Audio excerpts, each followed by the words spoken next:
Samsara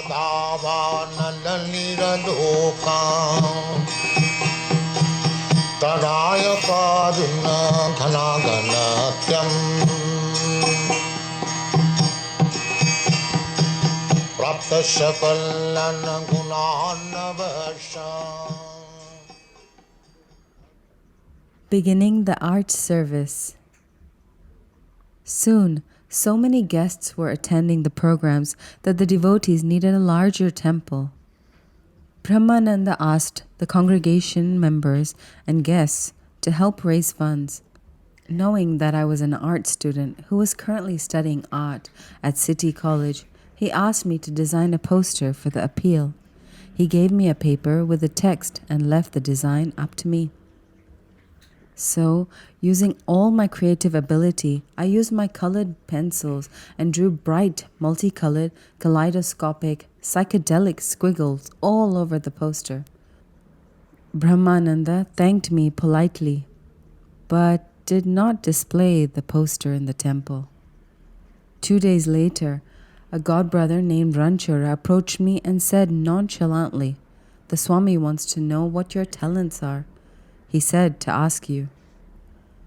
"Well," I said, "I've liked art ever since I was a kid, and I always wanted to become an artist, but I haven't had any training, at least not much." "Can you paint?" Ranchura asked. "Well," I rambled on, "I went to high school of music and art, and for a while I did portraits and landscapes. My family loved them. When I got into LSD, I painted men and women with dresser drawers in their abdomen. You know, with the void depicted in the open drawers." I laughed and added, "Sometimes I took LSD and spent all night painting a bridge or some still life. I would think it was the best painting I'd ever seen. But when I came down from tripping in the morning, I saw that the painting was just a messy bunch of muddy-looking blobs and squiggles." Ranchura folded his arms across his chest and said, "I'll tell the Swami." The next day, Srila Prabhupada called me into his room and handed me an Indian print. "This is Lord Chaitanya," he said. "He is Krishna himself, playing the role of a devotee. And this is Chaitanya Mahaprabhu's Sankirtan, or congregational chanting party," he added, pointing to the figures dancing in the foreground. "This is Lord Nityananda. This is Advaita Acharya. This is Gadadhar Pandit. And this is Srivas Thakur." Then, pointing to the people in the background, "These are Mahaprabhu's other associates, such as Mukunda Das and his sons. And here, at the end of the row, is Haridas Thakur. They are all dancing and singing in ecstatic love of God." I nodded in appreciation. He smiled slightly and asked, "You can paint one copy? Gargamuni, the temple treasurer, will give you whatever money you need to purchase materials." It took several minutes for the gravity of this exchange to sink in. He was actually asking me to paint for him, to paint that same supreme entity I had previously envisioned as unlimited but formless.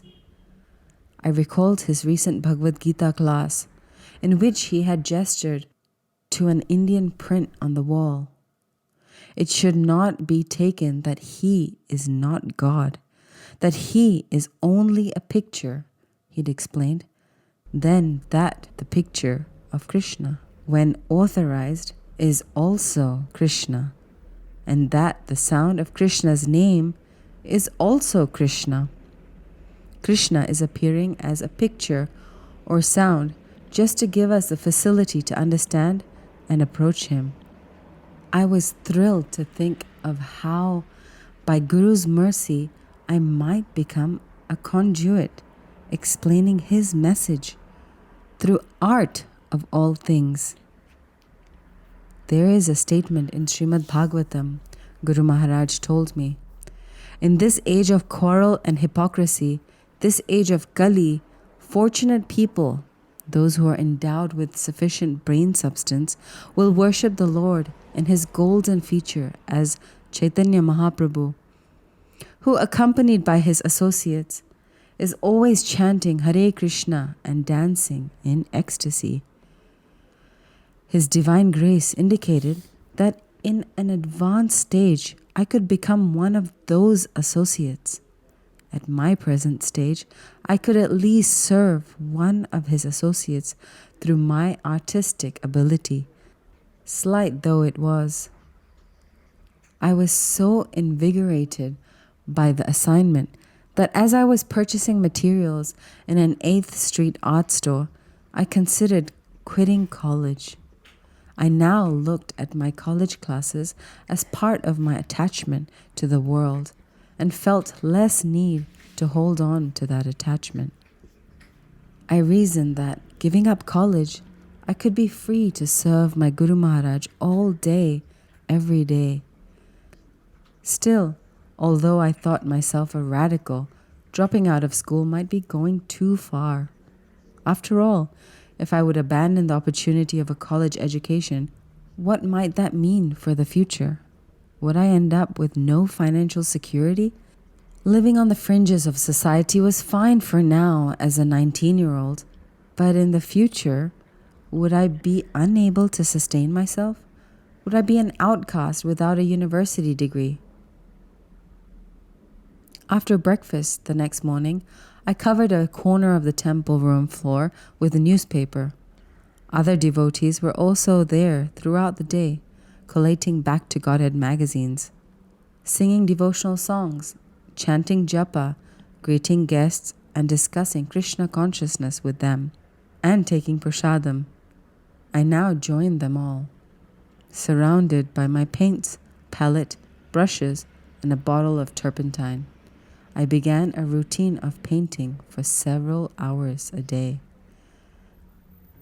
The quandary concerning college still plagued me.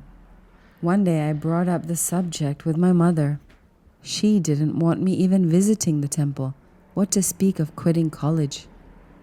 I arranged for her to meet Srila Prabhupada, thinking she might reconsider through the power of his association. Sitting on a chair in the greeting room, my mother asked, "Why does my daughter have to join your organization? She can come to visit, but she doesn't have to join full time, does she?" Prabhupada nodded. Yes, that's fine. Then she doesn't have to become a devotee. Can she stay as she is?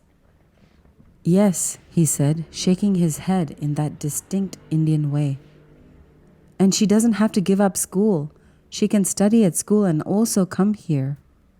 Oh yes, that's fine, he agreed. I was disappointed. He was supposed to be convincing my mother that I join his movement and become fully Krishna conscious.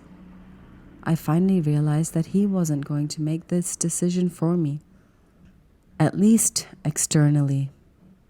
I would have to search for inspiration and guidance within. Searching, several things became apparent.